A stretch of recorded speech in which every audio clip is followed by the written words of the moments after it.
Good morning students. आज हम पढ़ेंगे स्वतंत्र भारत में सांप्रदायिकता की समस्या और उसके कारण। जैसा कि हमने पिछली कक्षा में देखा था कि ब्रिटिश सरकार के द्वारा सांप्रदायिकता का जो बीज बोया गया था वह स्वतंत्र भारत में भी हमें अनेकों प्रकार से परेशान करता रहा। स्वतंत्र भारत में समय समय पर विभिन्न जो छोटी मोटी घटनाएं थीं उन्हें सांप्रदायिक आधार प्रदान किया गया, सांप्रदायिक रूप प्रदान किया गया, जिसके कारण कि हजारों निर्दोष लोगों की मृत्यु हुई और देश की करोड़ों रुपयों की धन की क्षति हुई, लोगों की धन की क्षति हुई। तो वे कौन से कारण हैं जिसके कारण कि भारत में आज भी सांप्रदायिकता बनी हुई है? सरकार के तमाम प्रयासों के पश्चात भी, एक बेहतर और श्रेष्ठ संविधान के निर्माण के पश्चात भी आज भी हम सांप्रदायिक समस्याओं से समय समय पर जूझते हुए, परेशान होते हुए दिखाई देते हैं। जैसे ही सत्तारूढ़ सरकार या सरकार कुछ शिथिल होती है या उसके प्रयासों में कुछ शिथिलता आती है, सांप्रदायिक समस्याएं हमें परेशान करती हुई दिखाई देती हैं। तो पहला जो कारण है भारत में सांप्रदायिक समस्या के या सांप्रदायिकता के बने रहने का, वह है विभाजन की कटु स्मृतियाँ।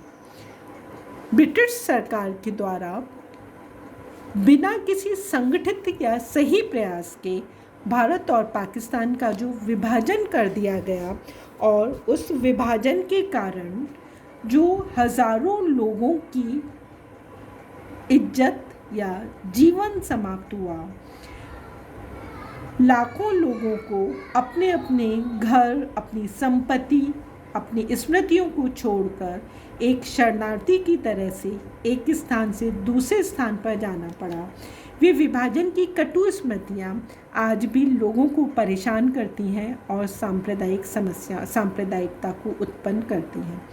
इसके साथ ही साथ हम देखते हैं कि यद्यपि एक लंबे समय से भारत में हिंदू और मुस्लिम साथ में रहते चले आ रहे हैं और भारत का जो धर्म है या भारत की जो संस्कृति है वह समानता में या सम्मिश्रण में विश्वास करती है, परंतु इस सब के पश्चात भी आज भी कुछ लोगों में जो पृथकता की भावना है, वह पृथकता की भावना समय समय पर सांप्रदायिकता को उत्पन्न करती है।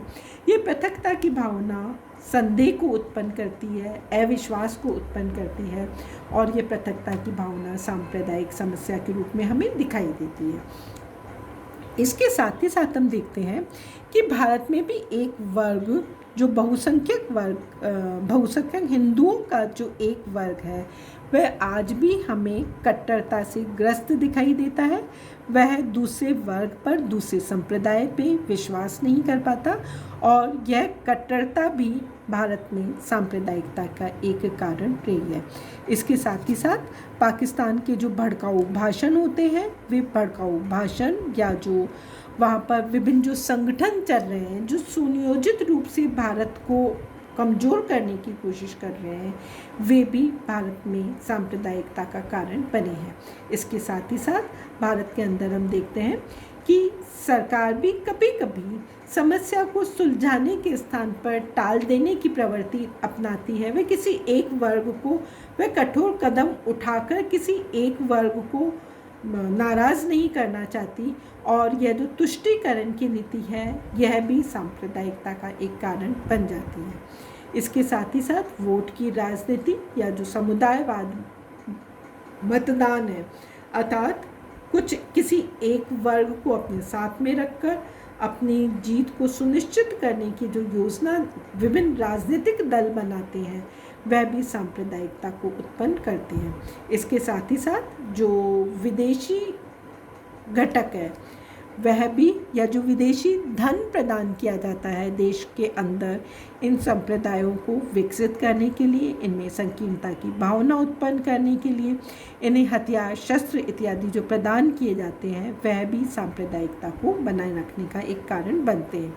इसके साथ ही साथ हम देखते हैं कि भारत में जो अल्पसंख्यक वर्ग है उसके मन में जो संदेह, वे भारत में तो रहे परंतु उनके मन में अभी भी अनेकों बार संदेह और असुरक्षा की भावना उत्पन्न हो जाती है, और यह जो संदेह और असुरक्षा की भावना है उन्हें पृथक करती है और संदेह, पृथकता उनमें और अधिक संदेह और असुरक्षा को उत्पन्न करता है, और यह जो चक्र है ये निरंतर चलता ही चला जाता है। तो ये जो संदेह और असुरक्षा की भावना है, चाहे बल्कि दोनों ही वर्गों में जो आती है वह भी सांप्रदायिकता को और अधिक विकसित करती है।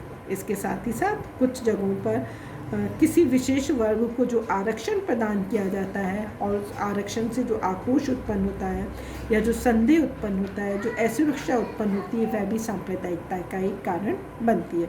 तो भारत में सांप्रदायिकता के आज तक बने रहने के जो प्रमुख कारण हैं, आज़ादी के इतने वर्ष के बाद भी, सरकारों के इतने प्रयास के बाद भी एक लोकतांत्रिक संविधान, लोकतांत्रिक सरकार के पश्चात भी जो सांप्रदायिकता बनी रही है, ये उसके प्रमुख कारण है। अब हम देखते हैं कि ये सांप्रदायिकता जो भारत में बनी रह रही है उसके क्या क्या हमें दुष्परिणाम भोगने पड़ रहे हैं या क्या क्या दुष्परिणाम हमारे सामने आते हैं। सबसे पहला जो दुष्परिणाम है वह है कि सर्वत्र अशांति, दुर्भाव तथा अविश्वास का वातावरण उत्पन्न हो जाता है, और आप भली भांति जानते हैं कि लोकतंत्र अशांति में नहीं चलता, लोकतंत्र दुर्भावना से नहीं चलता, लोकतंत्र अविश्वास के माहौल में चल ही नहीं सकता। तो लोकतंत्र के सफल संचालन में भी कठिनाई आती है और देश का जो वातावरण है वह अनावश्यक रूप से खराब होता है। इसके साथ ही साथ एकता व अखंडता को आघात पहुंचता है। भारत में जो एकता है या विविधता के पश्चात भी हम जो एक बने हुए हैं, यूनाइटेड रहना चाहते हैं, संगठित भारत का निर्माण करना चाहते हैं, उसमें बाधा उत्पन्न होती है, और इसके साथ ही राजनीतिक अस्थिरता आती है। एक सरकार एक वर्ग को संतुष्ट करने के लिए जो भी कदम उठाती है उसके कारण अनेकों बार दूसरा पक्ष नाराज़ होकर सरकार को कमज़ोर करता है, गिराता है, तो राजनीतिक अस्थिरता आती है। इसके साथ ही साथ मानसिक तनाव भी निरंतर बना रहता है, चाहे बहुसंख्यक हो या अल्पसंख्यक हो। दूसरे के लिए जो उनके मन में संदेह की भावना उत्पन्न हो जाती है वह भी एक कारण बनती है। इसके साथ ही साथ हम देखते हैं कि जब भी कोई सांप्रदायिक घटना होती है, करोड़ों की संपत्ति को क्षति होती है और इसी तरह निर्दोष लोगों की क्षति होती है, तो जन और धन की क्षति होती है, मानवता शर्मसार होती है। तो यह भी सांप्रदायिकता का दुष्परिणाम है। और इसके साथ ही साथ बाह्य सुरक्षा को भी भारत जो विदेशी क्षेत्र या अंतर्राष्ट्रीय क्षेत्र पर भारत की न केवल छवि खराब होती है बल्कि उसके जो संसाधन देश के विकास में लगने चाहिए वे संसाधन उसे देश की सुरक्षा में सांप्रदायिकता की समस्या को हल करने में लगते हैं। तो ये जो बाह्य सुरक्षा को भी संकट उत्पन्न होता है। तो इस प्रकार से हम देखते हैं, और इसके साथ ही साथ हम देख सकते हैं कि जो राष्ट्रीय छवि है ना, राष्ट्रीय छवि को भी आघात पहुंचता है। राष्ट्रीय न केवल छवि को आघात पहुंचता है बल्कि लोकतंत्र के संचालन में भी समस्याएं उत्पन्न होती हैं। तो लोकतंत्र के संचालन में समस्या उत्पन्न होती है।